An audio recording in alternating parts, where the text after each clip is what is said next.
Huwag niyo na po kaming hanapin sa mga presinto sapagkat ang inyong mga pulis ay nasa inyo ng mga telepono. Dial 911. Darating ang inyong mga pulis sa loob ng 5 minuto. Lilingkod sa bawat Pilipino at magbibigay ng tamang impormasyon para sa tahimik at maayos na Pilipinas. Police News Network, alagad ng batas, tagapagtaguyod ng balitang pulis, sandigan ng mamamayan, patnubay ng katotohanan. Kampo Krame, maghahatid ng pinakahuling kaganapan at nagbabagang balita. Ito ang PNN Police News Network. At ngayon, ang inyong mga tagapagbalita. Magandang araw, bagong Pilipinas. Ako ang inyong alagad ng batas, tagataguyod ng balitang pulis. Ako po si Patrolwoman Fe Octaviano. Maghahatid sa inyo ng tamang balita, kwento ng pulis at serbisyo para sa mamamayan. At ito ang PNP News Online. Ang pangunahing balita ng Police News Network, alagad ng batas, tagataguyod ng balitang pulis.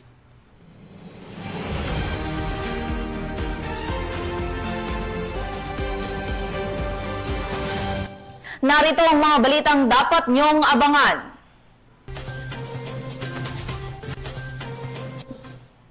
Walang kaukulang dokumentong mga baril at bala na kumpiska sa Lanao del Sur. Wanted person itinimbre ng isang concerned citizen sa pamamagitan ng 911 hotline sa Caloocan City. At halos 7 milyong pisong halaga ng shabu nasabat sa mga Minglanilla, Cebu.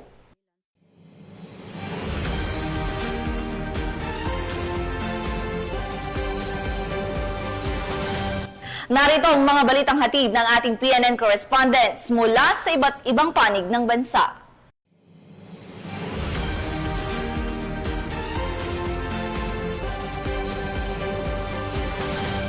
Simulan natin ang balita mula sa bahagi ng Luzon.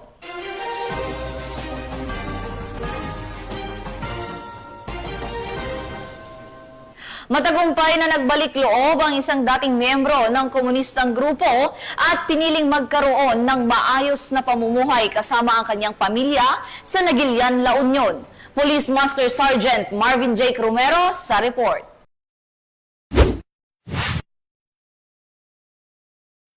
Dakong alas 11 ng umaga, matagumpay na naisagawa ng mga pinagsanib na puwersa ng Naguilya Municipal Police Station, La Union Provincial Intelligence Unit at Regional Intelligence Unit ang formal na pagtalikod ni alias Jane, 50 anyos sa Organisasyong Timon o Timpuyog dagiti magregregat nga umili ti ili ti Naguilyan, isang umunoy underground mass organization ng grupong anak pawis sa nasabing lugar. Sa harap mismo ng mga opisyal ng barangay ng Gusing Norte, lumagda sa isang oath of allegiance si Jane bilang patunay na kanyang pagbabalik loob sa gobyerno. Ayon sa mga otoridad, bagamat hindi listado sa mga pangunahing personalidad ng grupo, aktibong miyembro si Jane ng Timon sa kanilang barangay. Kaakibat ng kanyang pagsuko ang isinagawang custodial debriefing upang higit na maunawan ang kanyang naging papel sa kilusan. Isa na namang hakbang patungo sa kapayapaan at kaayusan sa lalawigan ng La Union. Mula dito sa Ilocos Region, ako ang inyong PNN correspondent, Police Master Sergeant Marvin J. Romero, alagad ng batas, tagataguyod ng balitang pulis. Maraming salamat, Police Master Sergeant Romero. Nasabat mula sa 2 sospek ang malaking halaga ng pekeng sigarilyo sa isinagawang entrapment operation ng mga otoridad sa Ligao City, Albay. Ang buong detalye ng balita mula kay Police Staff Sergeant Mercolito Lovendino Jr. Nasamsam ng pinagsanib na pwersa ng Criminal Investigation and Detection Group, Albay Provincial Field Unit, Bureau of Internal Revenue, Regional Investigation Division, Ligao Maritime Enforcement Team at Ligao City Police Station ang malaking halaga ng mga peking sigarilyo mula sa 2 sospek sa isang matagumpay na entrapment operation datong alas 2:30 ng hapon sa Ligao City, Albay. Ayon kay Police Lieutenant Colonel Herminio Olivares, hepe ng Ligao City Police Station, isinagawa ang operasyon sa tugon sa impormasyong ibinahagi ng isang concerned citizen. Sa ginawang verifikasyon at masusing pagmamanman ng mga otoridad, agad na kinasa ang operasyon na humantong sa pagkaresto sa dalawang sospek na kinilang sina alias Yen, 35 anyos at alias J, 33 anyos, kapwa tender residente ng Uwas Albay. Samantala, patuloy pa rin pinaghahanap ang ituturing may-ari ng tindahan na si alias Reyna, 35 anyos at residente ng Ligao City. Nakumpiska mula sa mga sospek ang mga pakete ng mga peking sigarilyo na tinatayang nagkakahalaga ng 52,000 pesos. Batay sa paunang investigasyon, ang mga nakuwang produkto ay lumalabag sa National Internal Revenue Code of 1997 at iba pang kaugnay ng mga batas kabilang ang Republic Acts 10683, 11256, 11346, 11467, 11534 at 8293. Nanawagan naman ang PNP sa publiko na patuloy na magkapag-ugnayan at agad iulat ang anumang illegal aktibidad sa kanilang lugar upang mapangalagaan ang kalusugan ng mamamayan at ang ekonomiya ng bansa. Mula dito sa Legazpi City, Albay, ako po ng Police News Network Correspondent, Police Staff Sergeant Merculito P. Lovendino Jr. Alagad ng batas, tagataguyod ng balitang pulis. Maraming salamat, Police Staff Sergeant Lovendino. Nakiisa ang Asipulo PNP sa paghahatid ng serbisyo publiko para sa mga mag-aral ng Lower Duli at Kamandag Elementary School sa Asipulo, Ifugao. Tinutukan niya ni Patrolwoman Charlene Rose Gumangan.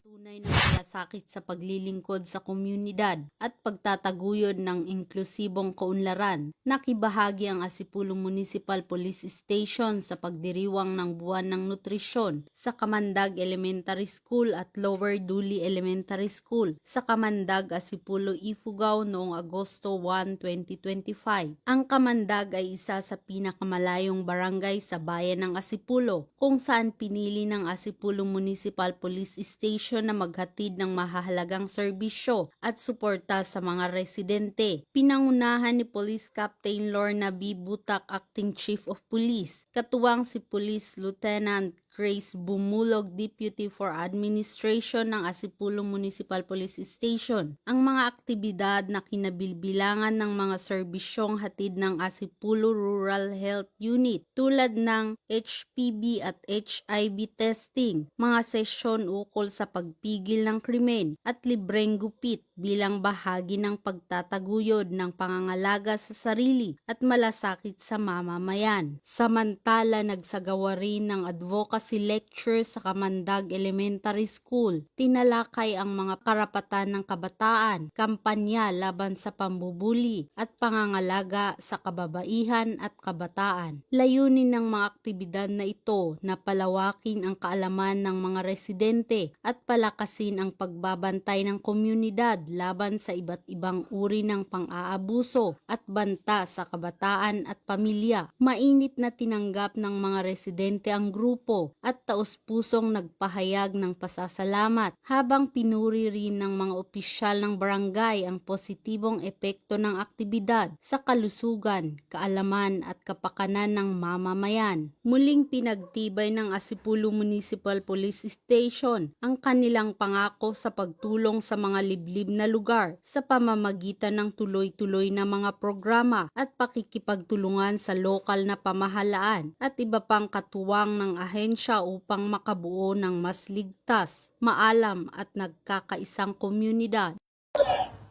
Mula dito sa bayan ng Asipulo, Ifugao, ako ang iyong PNN correspondent, Patrolwoman Charlene Rose Gumangan, alagad ng batas, tagataguyod ng balitang pulis. Maraming salamat, Patrolwoman Gumangan. Naghatid ng saya at buong paglilingkod ang mga tauhan ng Gonzaga PNP sa isinagawang outreach program para sa Agta Community sa Barangay Aridawen, Cagayan. Ang kabuuan ng balita mula kay Police Corporal Kevin Paul Juan.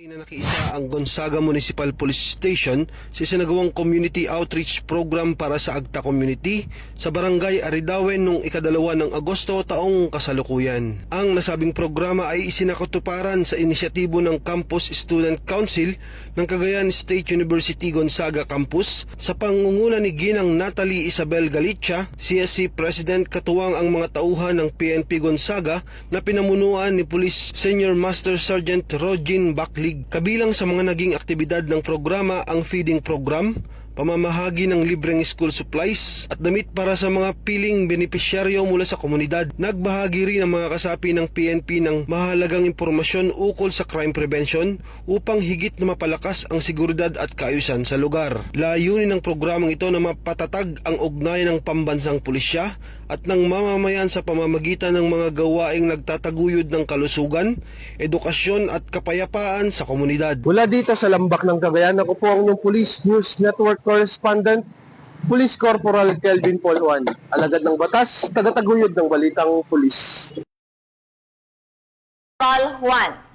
At sa mas pinabilis na emergency response system, huli ng mga kapulisan ang isang wanted person matapos itimbre ng isang concerned citizen sa pamamagitan ng 911 hotline sa Caloocan City.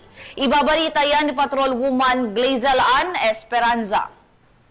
Ng 5 minuto, matagumpay na naaresto ng Northern Police District ang number 1 most wanted person sa kasong murder sa antas ng rehiyon, distrito at number 2 sa estasyon. Naaresto ang suspect sa kabaan ng Tanigi Street, Barangay 14, Caloocan City sa isinagawang joint operation ng District Special Operation Unit, Substation 4 ng Caloocan City Police Station at Waran and Sapina Section, Regional Intelligence Unit NCR at Police Station 4 ng Novaliches QCPD. Nagugat ang isinagawang operasyon mula sa ulat ng isang concerned citizen na nakapansin sa isang lalaking kahawig ng inilarawang wanted person habang nagpapalinis ng sasakyan sa isang car wash sa nasabing lugar. Agad itong iniulat sa 911 upang maipagbigay alam sa mga otoridad ang kanyang obserbasyon. Agad namang rumesponde ang mga tauhan ng Substation 4 at kinumpirma ang pagkakakilanlan ng suspect batay sa target intelligence packet. Agad silang nakipag-ugnayan sa District Special Operation Unit na naglunsad ng operasyon upang isilbi ang warrant of arrest na inilabas ng RTC Branch 128 Caloocan City. Nakaharap ang akusado sa kasong murder kung saan walang inirekomendang piyansa. Siya ay kasalukuyang nakakulong sa NPD Custodial Facility Unit habang inihahanda na ang pagbabalik ng warrant sa pinanggalingang korte. Ang matagumpay na operasyong ito ay sumasailalim sa walang humpay na determinasyon ng Northern Police District na maipatupad ang mabilis na ustisya alinsunod sa direktiba ng Chief PNP para sa isang maagap at responsableng serbisyong pulisya. Mula rito sa Northern Police District, ako po ang inyong PNN Correspondent, Patrolwoman Glazel Ann Esperanza, alagad ng batas, tagataguyod ng balitang pulis. Maraming salamat, Patrolwoman Esperanza. Tunghayan naman natin ang mga balita mula sa Visayas.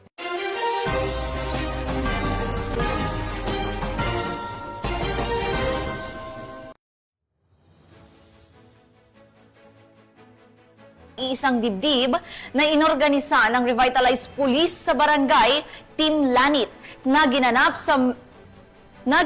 sa Mary the Queen Chapel sa Barangay Lanit, Haro, Iloilo City. Ang mga naging kaganapan ng balita mula kay Patrol Woman Justin May Halyores. Isang makasaysayang seremonya ng pag-iisang dibdib ang matagumpay na inorganisa ng Revitalized Police sa Barangay Team Lanit sa Mary the Queen Chapel, Barangay Lanit, Haro, Iloilo City nito lamang 2 ng Agosto taong kasalukuyan. Ang nasabing aktibidad ay inilunsad ng RPSB Team Lanit sa ilalim ng superbisyon ni Police Captain Jobert S. Amado, Team Leader, at siyang pinangunahan ni Police Lieutenant John Erwin Canha, Assistant Team Leader. Kasala mo ang pinatumambal nga first in the story of Barangay Lanit sa Mary the Queen Chapel nga nakakandak sang kasal. Sa members ng Commission on Family Life, nagapasalamat din kami. Isa sang pagpamatuod nga ang komunidad diri sa Barangay Lanit nagabinuligay. So una-una bes ang amang ginapasalamatan ang Parish Priest sang Buntatala, ang spousal of Miriam Joseph, Father Ferdy, salamat gid. Ang tema ng aktibidad ay Lovers in Lanit, RPSB Kasalang Bayan, na naisakatuparan sa pakikipagtulungan ng mga barangay officials sa pangunguna ni Punong Barangay Honorable Remedios S. Bidia, mga stakeholders ng komunidad at ng simbahan sa pangunguna ni Reverend Father Ferdinand Hawud. 10 magkasintahan ang pinagsama sa sagradong sakramento ng kasal sa ilalim ng simbahang Katolika at kauna-unahang kasalang bayan na ginanap sa parehong chapel at barangay. Isa itong mahalagang hakbang tungo sa pagbibigay ng halaga sa may kapal, pamilya at sa pagpapalaganap ng pananampalataya, disiplina at pagmamahal sa komunidad. Dumalo rin bilang tagapagsalita si Police Lieutenant Colonel Marlon N. Valencia, Chief Sikado ng Iloilo City Police Office. Naroon rin si Police Captain Mavin Laranyo, OIC ng Iloilo City Police Station 3, kasama si Police Master Sergeant Mary Grace D. Villanueva, Chief PCR ng ICPS 3 at mga tauhan ng RPSB Team Lanit. Ako galing si Elfreda Magno. O si Liboy Tanto. Nagpasalamat kami sa RBSP, kasi sa mga pulisal, sa mga kagawad na natigayo ng among kasal. Damo, gid na salamat. Sa ipinakitang pagtutulungan at mahigpit na koordinasyon ng simbahan, barangay at Philippine National Police ay naisasalamin ang pagtataguyod ng serbisyong makadiyos, makatao at makabayan. Sa pamamagitan ng gawaing ito, ipinamalas ng RPSB Team Lanit ang kanilang paninindigan sa holistic community development at ang tunay na malasakit sa mga nangangailangan. Ang kasalang bayan na inorganisa ng ating kapulisan ay patunay ng di matatawaran na lakas ng pagkakaisa para sa mas matatag, mas mapayapa at mas maunlad na pamayanan. Dahil sa bagong Pilipinas, ang gusto ng pulis, ligtas ka. Mula rito sa Police Regional Office 6, ako ang inyong PNN Correspondent Patrolwoman Justin May Halyores. Alagad ng batas, tagataguyod ng balitang pulis. Maraming salamat, Patrolwoman Halyores. Halos 7 milyong pisong halaga ng shabu ang nasabat ng mga otoridad mula sa isang ex-convict na nahulian ng 10 pakete ng shabu sa isinagawang operasyon sa Minglanilla, Cebu. Patrolwoman Flora May Azares sa report. Nasabat ng operatiba ng Station Drug Enforcement Unit ng Minglanilla Police Station ang tinatayang 6.9 milyong halaga ng hinihinalang shabu mula sa isang high-value individual sa isinagawang buy-bust operation sa Deca Homes Phase 1 Barangay Tungkil, Minglanilla, Cebu noong Hulyo 30 ng taong kasalukuyan. Kinilala ni Police Major Ariesa Otida, officer in charge ng Minglanilla Police Station, ang suspect na si alias Joven, 39 anyos, at residente ng Barangay Tandayag, Amlan, Negros Oriental. Ayon sa ulat, dati nang nakulong si Reso sa Dumaguete City Jail dahil sa kaso na may kinalaman din sa droga. Bago ang operasyon, nakatanggap ng impormasyon ng istasyon hinggil sa umano'y talamak na bentahan ng shabu sa mababang presyo sa lugar at kaagad na nagsagawa ng casing at surveillance ang mga operatiba. Kasunod nito ay nakipag-ugnayan sila sa PDEA 7 at nagtalaga ng pusher buyer na kung saan ay matagumpay na nakabili ang isang pakete ng hinihinalang shabu mula sa suspect. Nakumpiska mula rito ang 10 pakete ng hinihinalang shabu na may kabuang timbang na humigit kumulang 1,025 gramo at isang sling bag na kulay itim at beige na ginamit bilang lagayan ng iligal na droga. Tinatayang aabot sa 6,970,000 ang halaga ng nasamsam na shabu batay sa standard drug price. Kasalukuyang nasa kustudiya ng Minglanilla MPS ang suspect habang inihahanda ang kasong paglabag sa Section 5 at 11, Article 2 ng RA 9165 o Comprehensive Dangerous Drugs Act of 2002. The fight against illegal drugs must be a joint effort of the police and the community. The strong partnership among the stakeholders aligned to the programs of a regional director and the beloved chief PNP conveys a strong message that we strongly uphold the rule of law in enforcing and after these criminals, especially illegal drug personalities. Mula dito sa Central Visayas, ako ang inyong Police News Network Correspondent, Patrolwoman Flora May Azares. Alagad ng batas, tagataguyod ng balitang pulis.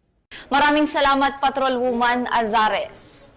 Sa bisa ng isang warrant of arrest, isang tinaguriang wanted person ang nadakip ng mga kapulisan dahil sa patong-patong nitong kaso sa Palo Leyte. Patrolwoman Maria Elena Singian, ibalita mo.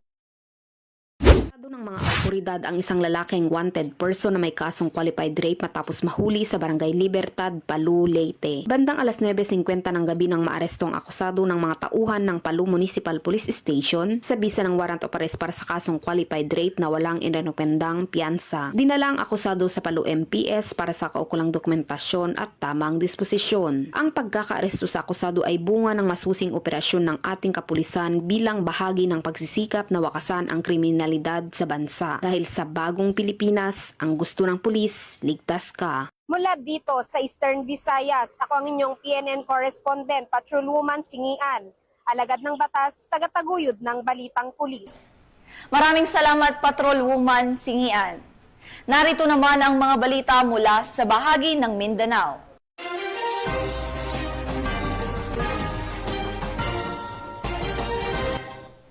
Nakumpiska ang mga baril at bala na walang kaukulang dokumento mula sa isang sospek sa isinagawang buy-bust operation sa Lanao del Sur. Ang buong detalye ng balita mula kay Police Corporal Marcelino Termenes.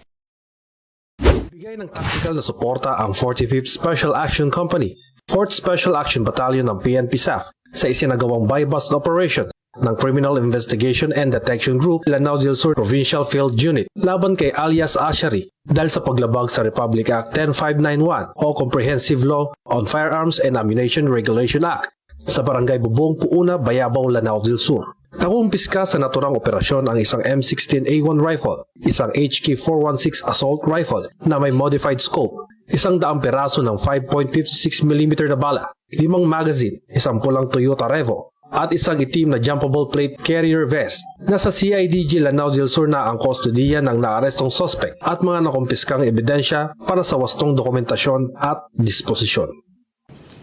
At mula dito sa headquarters sa Fort Santo Domingo, Santa Rosa City, Laguna, ang tahanan ng inyong tagaligtas. Ako ang inyong PNN correspondent, Police Corporal Marcelino Termenes, alagad ng batas, tagataguyod ng Balitang Pulis. Maraming salamat, Police Corporal Termenes. At bilang bahagi ng pagbabantay para sa katahimikan at kaayusan sa komunidad, mas pinaigting ng Panabo PNP ang kanilang Oplan Kutitap at Oplan Bakal upang mapanatili ang kaligtasan sa lungsod. Patrolwoman Aldin Cañazares sa ulat. Yun ay mapanatili ang kaayusan, katahimikan at kaligtasan ng publiko. Mas pinaigting ng Panabo City Police Station ang kanilang presensya sa mga pampublikong lugar sa pamamagitan ng sabayang operasyon ng Oplan Kapkap, Bakalsita at Oplan Kutitap Night Patrol noong gabi ng Agosto 2 taong kasalukuyan. Pasado alas 10 ng gabi, pinangunahan ni Police Captain Alex L. Vitasolo, Deputy Chief of Police, sa ilalim ng direktang pamumuno ni Police Lieutenant Colonel Dexter R. Cuevas, Acting Chief of Police, ang nasabing operasyon katuwang ang grupo mula sa Recon, Philippines. Sa operasyon ng Oplan Kapkap, Bakalsita, masusing sinuri ng kapulisan ang mga nasa inuman, bars at establisimento sa lungsod upang masigurong walang nagdadala ng mga armas o anumang bagay na maaaring magbanta sa kapayapaan at kaligtasan ng publiko.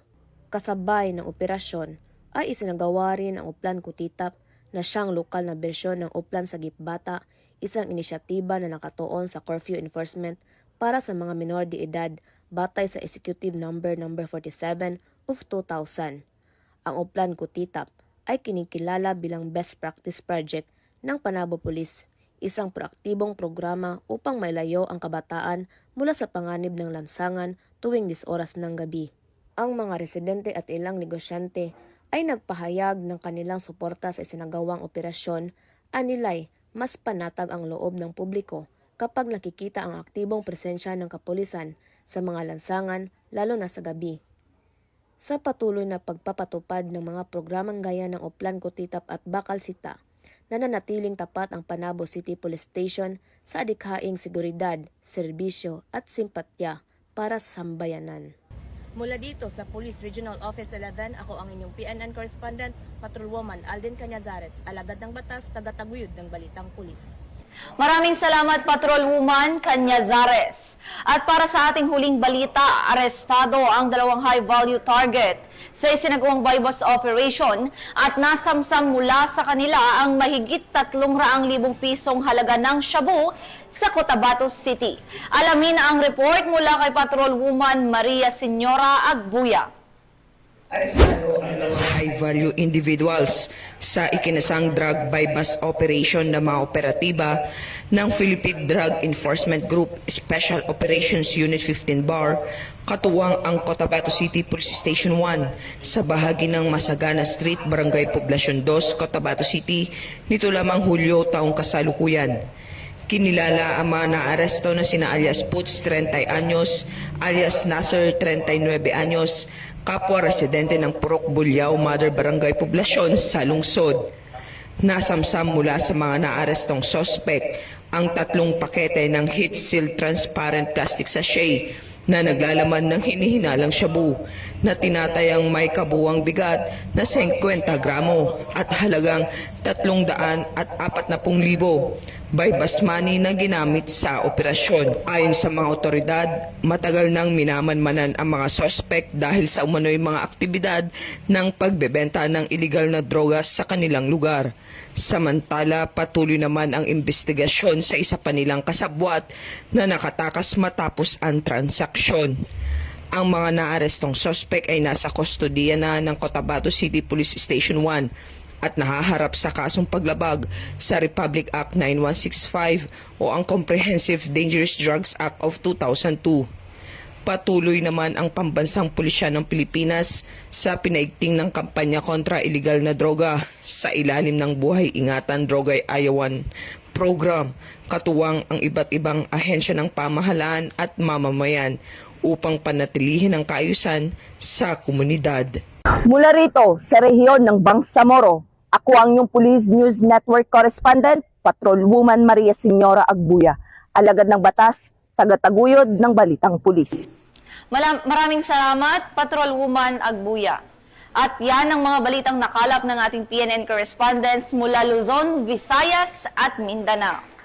At sa ngalan ng pamunuan ng Philippine National Police sa pangunguna ni PNP Chief Police General Nicolas Torre III at sa pamumuno ni President Ferdinand Bongbong Marcos Jr., kami ay maglilingkod sa bawat Pilipino at magbibigay ng tama at balanseng balita.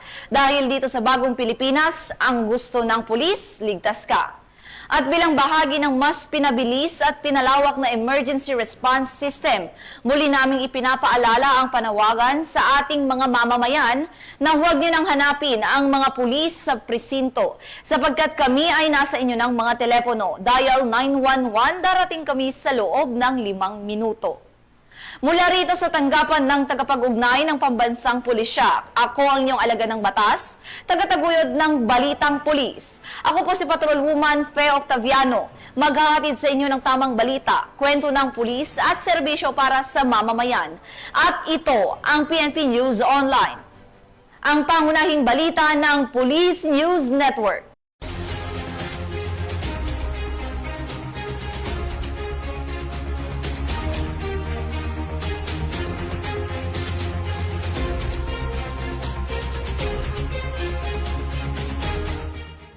Police News Network, alagad ng batas, tagapagtaguyod ng Balitang Pulis.